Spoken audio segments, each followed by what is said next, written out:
सो hello everyone, myself Anand Maravi और आप देख रहे हैं क्राइम दुनिया टुडे। क्राइम दुनिया टुडे में आप लोगों का स्वागत है। तो चलिए, आपके जीवन को और खुशहाल बनाने के लिए हम फिर से आपके लिए धमाकेदार क्राइम स्टोरी वीडियो लाए हैं जो आपके जीवन को और चार चांद लगाने वाला है। और इस कहानी को पूरा सुनिएगा क्योंकि इस कहानी को सुनने के बाद आपके जीवन में चार चांद लगने ही वाले हैं। तो चलिए कहानी को स्टार्ट करते हैं। शहर का सबसे बड़ा व्यापारिक केंद्र गुप्ता एंड सन्स इन दिनों बड़े परेशानियों में था। कंपनी के मालिक राजीव गुप्ता ने कुछ दिनों पहले एक महत्वपूर्ण कानूनी दस्तावेज गुम हो जाने की रिपोर्ट दर्ज करवाई थी।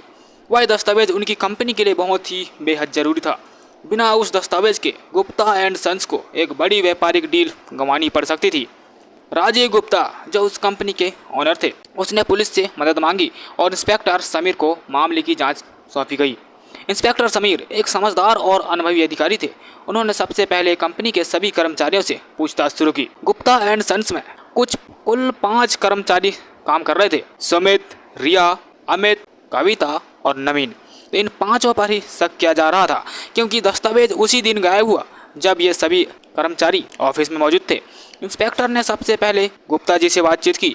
गुप्ता जी ने बताया, यह दस्तावेज पिछले हफ्ते ही तैयार हुआ था और इसे सेफ में रख दिया गया था, लेकिन अगले दिन जब मैंने इसे चेक किया तो वह वहाँ से गायब था।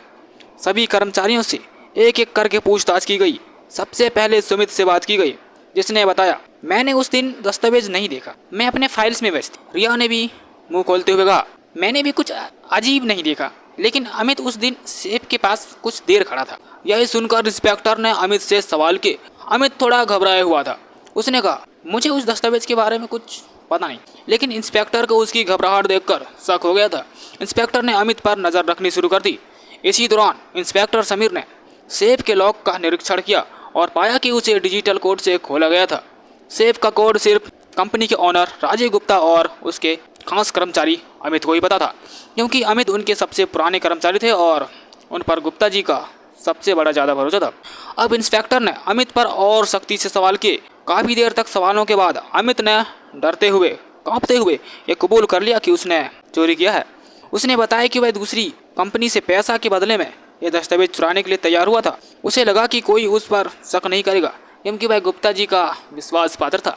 अमित ने दस्तावेज को चोरी कर अपनी कार के डैशबोर्ड में छिपा दिया था और अगले ही दिन उसे सौंपने वाला था, लेकिन कुछ ऐसा होता उससे पहले इंस्पेक्टर समीर ने उसे पकड़ लिया और उससे दस्तावेज को बरामद किया और इसी प्रकार अमित का पर्दाफाश हुआ और उसे गिरफ्तार कर लिया गया।